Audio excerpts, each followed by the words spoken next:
No programa Evidências de hoje, vamos falar de um assunto muito interessante, aliás, um assunto desafiador. Será que nós podemos confiar no texto da Bíblia Sagrada?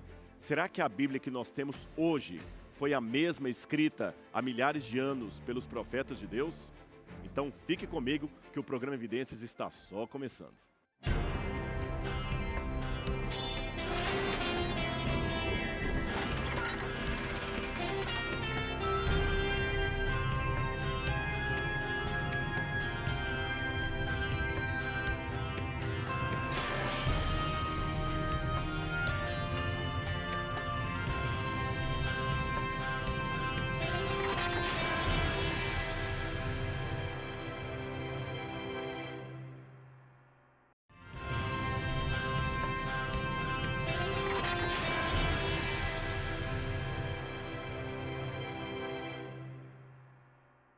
Estamos de volta com o programa Evidências, mas eu não posso entrar no assunto de hoje sem primeiro oferecer para você o estudo bíblico Evidências, um guia prático para você conhecer a Bíblia Sagrada. E é fácil adquirir. Se você ainda não pediu o seu, acesse biblia.com.br. Ou, se achar mais fácil, ligue para a gente, no horário comercial, é claro. Você pode ligar no número 0 Operadora 12 21 27 3121 ou ainda pode apontar a câmera do seu celular para o QR Code que aparece aí no seu vídeo. Aí é só fazer um pequeno cadastro e em poucos dias o guia de estudos vai chegar aí na sua casa, em qualquer lugar do Brasil. Ah, e o melhor de tudo, é de graça, então não perca tempo. Faça hoje a sua inscrição e adquira o curso Evidências para você. Eu vou colocar o meu aqui à mesa, porque eu quero agora tocar no assunto do programa de hoje. Será que nós podemos acreditar no texto bíblico? Será que ele foi copiado de maneira fiel? Essa pergunta é muito pertinente, porque, afinal de contas, a Bíblia é um livro que foi escrito há mais de 2000 anos. E durante todo o tempo em que a Bíblia foi escrita e copiada, não havia imprensa, máquina de xerox, nem editoras. Assim, os manuscritos foram originalmente feitos e copiados à mão, geração após geração. E à medida que as línguas iam se amontoando, novas versões surgiam, novas traduções. Impérios se erguiam e desmoronavam. Novos poderes subiam e caíam. E a Bíblia era assim copiada. Sendo que os manuscritos originais da Bíblia se perderam há muitos séculos, ou seja, nós não temos hoje os originais de Apocalipse, do Evangelho de João, nem do Antigo Testamento do profeta Isaías. Então a pergunta que se faz é, será que realmente o que eu tenho hoje está de acordo com aquilo que saiu das mãos do profeta há muito tempo atrás?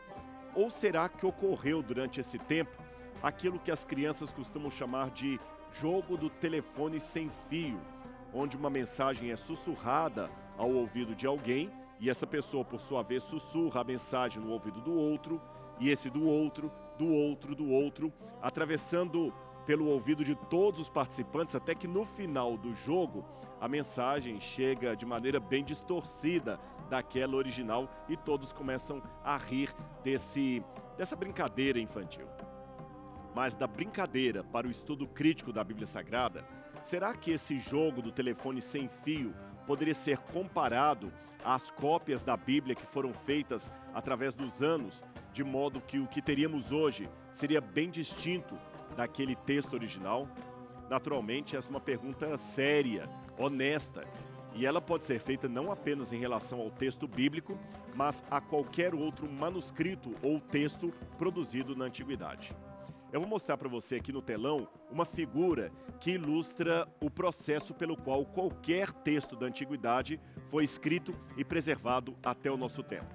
Então nós temos aqui, imaginem comigo um documento que teria sido originalmente escrito no ano 500 a.C.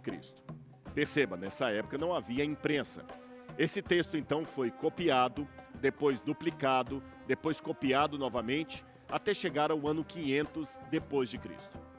Na minha comparação aqui, essas cópias até chegarem ao ano 500 representam um período de reduplicação do texto, ok? Agora, no nosso diagrama, vamos imaginar que o ano 500 signifique o estágio da cópia mais antiga que temos daquele documento. O original dele seria do ano 500 a.C., mas a cópia preservada mais antiga que nós teríamos seria do ano 500 depois de Cristo. A pergunta-chave é: como eu posso ter a certeza que nesse hiato de 1000 anos a cópia foi bem preservada? Bom, para responder isso existe uma ciência chamada crítica textual. Essa ciência analisa se nós podemos, através das cópias, recuperar ou não o texto original que não mais existe.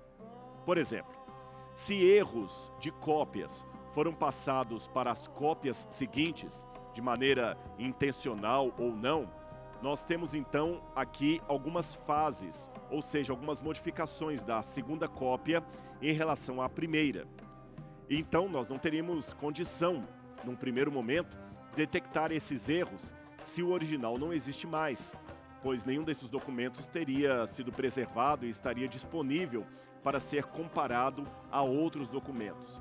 Então, esse ato de tempo é que gera a dubiedade quanto à preservação ou não do manuscrito bíblico. Mas eu vou mostrar outros elementos aqui que ajudam você a compreender a problemática e como nós a resolvemos a partir da crítica textual. Vamos para a tela ver um novo quadro em que, hipoteticamente, haveria um erro dos manuscritos. Vamos lá. Imagine que na primeira cópia que nós temos, mais antiga, nós temos o texto dizendo Joana é grande. E numa outra cópia do mesmo manuscrito, nós temos João é grande. Como você pode ver, aqui há uma disparidade. Uma cópia diz que Joana era grande, na outra diz que João era grande. Ora, se eu tenho apenas 2 cópias do manuscrito, é praticamente impossível saber qual delas estaria correta e qual estaria errada, porque afinal de contas eu tenho 50% de chance para um lado e 50% de chance para o outro lado. Mas vamos mudar um pouquinho o nosso quadro para ver se a situação pode ser um pouco mais favorecida. Vamos ver se ao invés de 2 cópias, eu tiver 4 cópias do manuscrito. Aí numa cópia eu tenho dito Joana é grande, na outra cópia João é grande. Mas nas 2 outras cópias eu tenho Joana é grande, Joana é grande. Aqui você percebe que com mais cópias do texto, fica mais fácil detectar qual manuscrito está correto e qual está errado.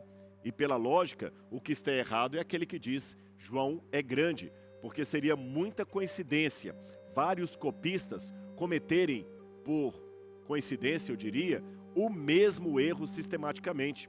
Então é mais fácil acreditar que Joana é grande seria a leitura correta, original, e que João é grande seria apenas um deslize do copista. Quando eu tenho várias cópias, fica mais fácil chegar a uma conclusão a esse respeito. Esse exemplo que eu dei é uma forma simples de ilustrar um princípio que podíamos usar para verificar a integralidade do manuscrito, ou seja, quanto mais cópias existentes houver daquele texto original que se perdeu, mais fácil fica detectar possíveis erros e qual seria o conteúdo do original. De modo assim, bem introdutório, eu poderia dizer que há 3 princípios básicos da historiografia textual que nos ajudam a determinar a confiabilidade de documentos antigos a partir das cópias que nós temos. Estes elementos são o teste da bibliografia ou teste bibliográfico, o teste interno e o teste externo. E eu vou explicar cada um deles calmamente para você. O teste bibliográfico é o exame da transmissão textual pela qual os manuscritos chegaram até nós. Uma vez que nós não temos mais, como eu disse, o texto original da Bíblia, a pergunta é: quão confiáveis seriam os manuscritos que nós temos? E qual o intervalo de tempo, isso é importante, entre o original e as cópias existentes? Então agora, dispondo desses elementos, nós sabemos 2 indicadores que são usados para determinar o grau de confiabilidade textual das cópias da Bíblia ou de qualquer outro documento antigo. Então vamos lá, com calma. Vou apresentar os passos para você. O primeiro deles seria medir o tempo, o hiato, entre a composição original do texto e as primeiras cópias existentes que eu tenho dele. Em segundo lugar, eu deveria contar o número de cópias de manuscritos existente, uma vez que estes indicadores, é claro, pertencem a qualquer escrita antiga da humanidade e podem nos ajudar a processar a confiabilidade ou não daquele texto. Então nós podemos aplicar isto não só à Bíblia, eu já falei, mas a qualquer outra obra produzida pelo ser humano. Então vamos mais uma vez ao nosso telão, tá bom? Imagine que esses escritores representem uma época em que o texto não está mais conosco, mas nós podemos fazer um paralelo entre eles e a Bíblia. O que eu fiz aqui? Você tem o autor de vários tratados da humanidade antigos e clássicos importantíssimos. Nós podemos falar, por exemplo, das Guerras Gaulesas de Júlio César, da Tetralogia de Platão, da Ética Nicômaco de Aristóteles, Tucídides, a História de Heródoto, Sófocles, Tácito, Plínio. São textos clássicos da humanidade que você estuda em qualquer faculdade de história por aí. Agora, o curioso é que quando eu pego esses textos clássicos e examino a época em que foram escritos, a cópia mais antiga que temos deles, o intervalo entre a cópia mais antiga e o original e o número de cópias, o resultado que eu obtenho não é dos mais elevados. Veja, por exemplo, se eu pegar as Guerras Gaulesas de Júlio César, elas foram escritas por volta do ano 50 a.C.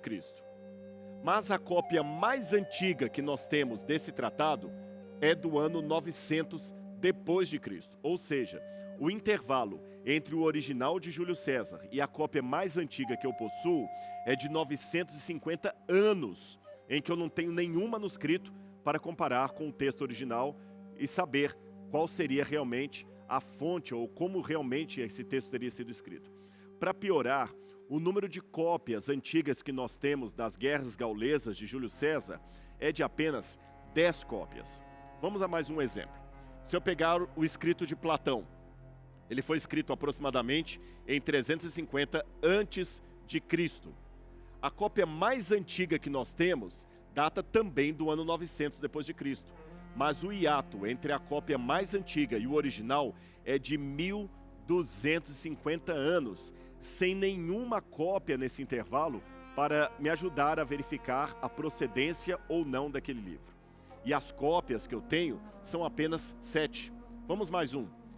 A Ética Nicômaco de Aristóteles data de 300 a.C. A cópia mais antiga, 1100 depois de Cristo. Isso dá um intervalo de 1400 anos entre a cópia que nós possuímos e o original. E nós só temos 5 cópias deste livro, desse clássico da humanidade. Esse exercício eu poderia fazer com vários outros livros que eu já apresentei para você. E como você pode perceber, esses livros têm um hiato, um distanciamento muito grande entre a cópia mais antiga e o original. E o número de cópias que nós temos é muito pequeno. O único livro que seria uma exceção à regra dentre esses clássicos da humanidade, aquele que teria maior número de cópias manuscritas, seria a Ilíada de Homero. Porque enquanto os outros livros contam com 10 cópias, 7, 9, a Ilíada de Homero conta com mais de 1.700 manuscritos. Agora, o original dessa obra também se perdeu. A tabela a seguir compara agora os escritos bíblicos só do Novo Testamento, como foram copiados ao longo dos anos. E veja que interessante quando nós comparamos os manuscritos bíblicos com os clássicos da humanidade. Você perceba que esse padrão nos percebe ter um controle maior, uma investigação científica sobre as cópias da Bíblia, se elas foram ou não bem preservadas. Então vamos voltar ao telão. Assim como eu fiz com os clássicos da humanidade, eu tenho também os manuscritos bíblicos. E eu descubro que, por exemplo, se eu pegar o manuscrito bíblico do Evangelho de João, que a gente chama de Papiro Johns Highlands, ele foi escrito, o Evangelho de João, no ano 90 depois de Cristo. Mas a cópia mais antiga que nós temos data do ano 130 depois de Cristo. Ou seja, nós temos um hiato de 40 anos apenas, um hiato de 40 anos.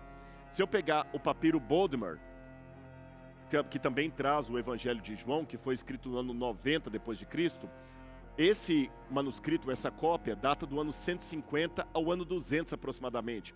Ou seja, eu tenho um hiato de 110 anos. E assim por diante. Ou seja, quando você vai comparando o hiato entre a cópia mais antiga do manuscrito bíblico e o original, apenas umas dezenas de anos separam o texto original da cópia mais antiga que nós temos. Isto é uma grande vantagem para a crítica textual. Você não tem isto nos grandes clássicos da humanidade, só na Bíblia.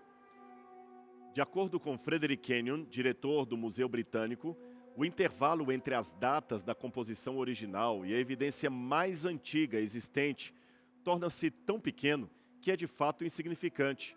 E o último fundamento para qualquer dúvida de que as Escrituras chegaram a nós, substancialmente como elas foram escritas, agora foram removidos.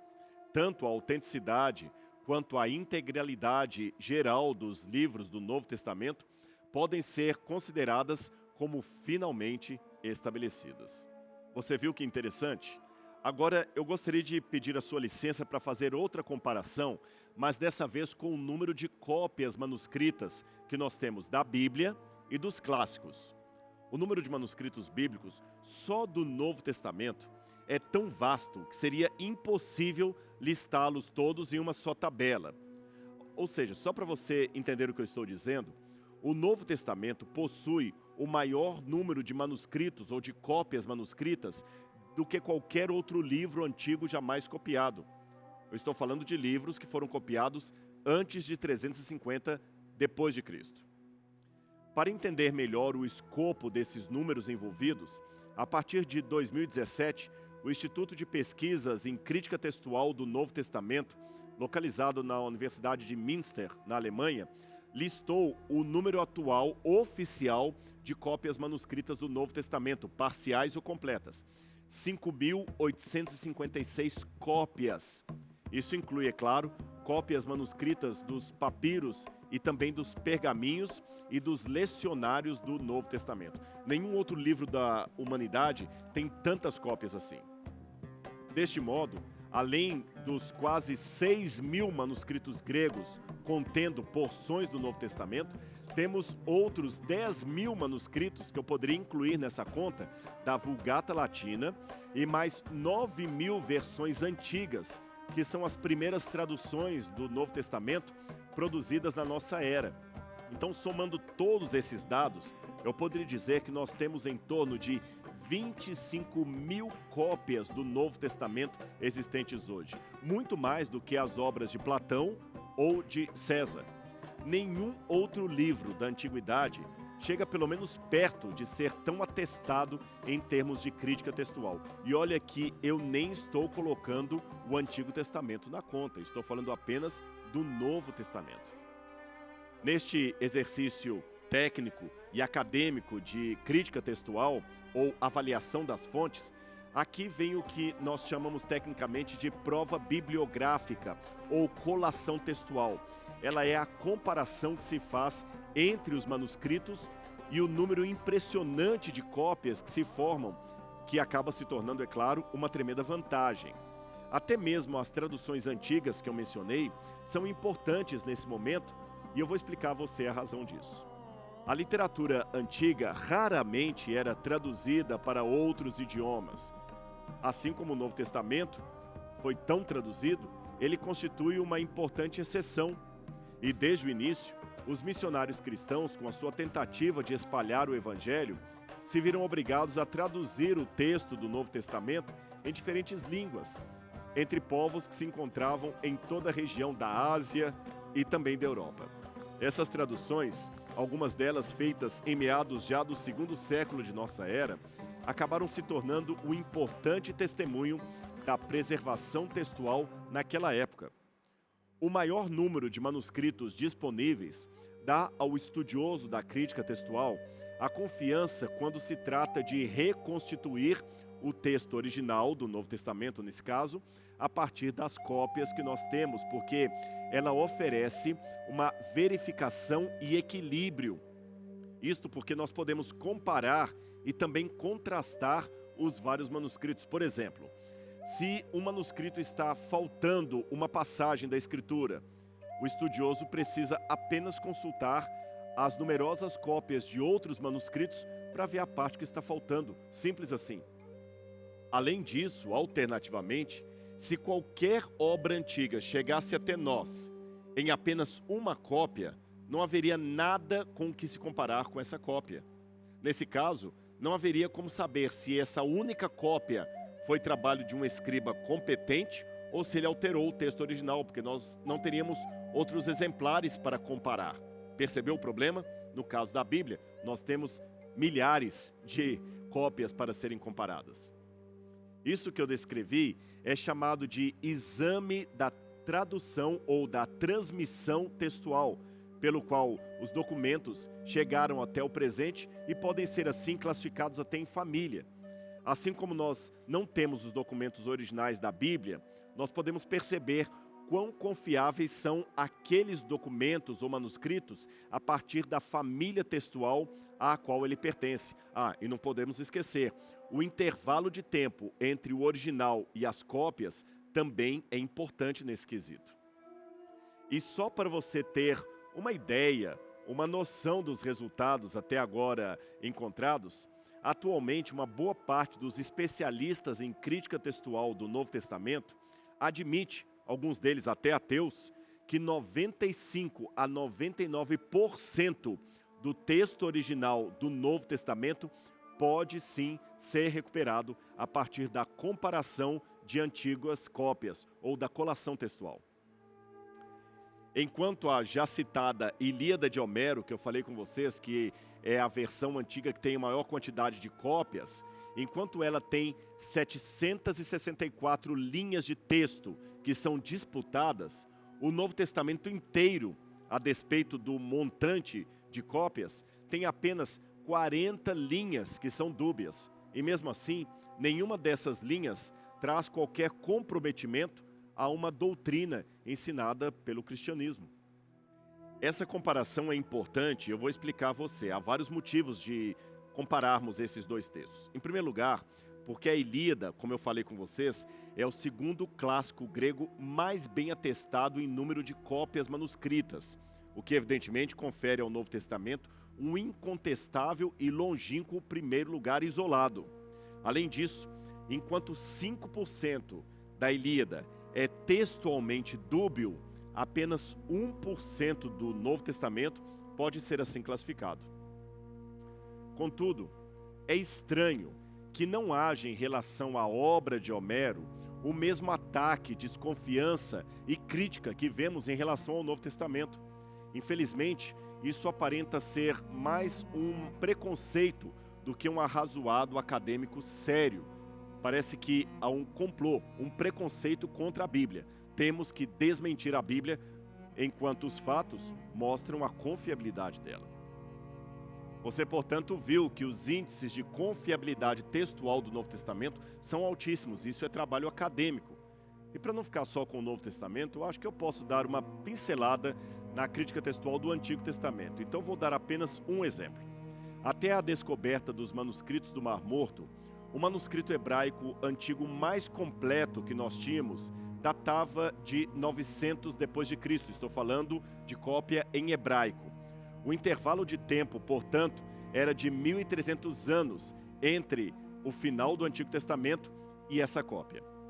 A descoberta, porém, dos manuscritos do Mar Morto, em março de 1947, contribuiu de maneira considerável para a certeza e a exatidão da transmissão também dos textos do Antigo Testamento, especialmente deles. Os textos do Mar Morto datavam de até 300 anos antes de Cristo. Um deles, por exemplo, datava de 125 antes de Cristo. Ele era, portanto, 1000 anos mais antigo que a sua cópia, datada de 1000 depois de Cristo. Estou falando do rolo de Isaías. Esse texto foi copiado e quando a cópia que nós tínhamos da Idade Média foi comparada com aquela de Qumran, do Mar Morto, copiada antes de Cristo, a exatidão foi tal que surpreendeu até o maior dos críticos. Só para você ter uma noção, das 166 palavras que estão em Isaías capítulo 53, há apenas 17 letras que estão diferentes entre um manuscrito e outro. E dessas, 10 são apenas uma questão de grafia, que não mudam nada o sentido da frase. Além disso, temos mais 4 letras que são apenas mudanças de estilo menor, que não causam nenhuma dificuldade de interpretação, ou seja, eu posso pegar o texto de Isaías, copiado de antes de Cristo, e compará-lo com a cópia mais antiga que tínhamos até o achado do Mar Morto, da Idade Média, e eu vejo que o texto é praticamente o mesmo, não há diferenças substanciais. E agora, para terminar, vamos falar do teste interno, ou o teste da evidência interna. Este é aquele passo que ajuda a determinar se o documento, assim como um registro escrito histórico, seria ou não confiável desde a sua fonte. Nesse ponto, os críticos literários costumam seguir a máxima de Aristóteles, que diz: dar ao documento o benefício da dúvida. Eu quero citar para você o que escreveu o erudito John Harwick Montgomery. Ele é um grande acadêmico e ele coloca o princípio da seguinte maneira: deve-se ouvir as afirmações do documento em análise e não presumir fraude ou erro, a menos que o autor se desqualifique por contradições ou imprecisões factuais conhecidas. A credibilidade, portanto, de um documento histórico está intimamente relacionada com a proximidade do autor em relação à geografia e o evento que ele está registrando. E isto é compatível com o gênio do Novo Testamento. Eu poderia dar outros argumentos, mas, para bom entendedor, meia palavra basta. Você viu que, através da academia, nós conseguimos levantar elementos táteis, evidências de que a Bíblia é um livro confiável, não apenas na sua origem, mas também na transmissão dos seus textos. O programa Evidências vai ficando por aqui, mas você sabe, semana que vem temos um novo encontro aqui na TV Novo Tempo, sempre para descobrir elementos, fatos, argumentações, enfim, evidências que atestem a confiabilidade histórica da Bíblia Sagrada. Afinal de contas, este livro é a carta de Deus, a revelação do céu dada a mim e a você. Portanto, não perca o nosso encontro semana que vem, aqui na TV Novo Tempo, o canal do Evidências, o canal da Esperança. Um abraço e até lá!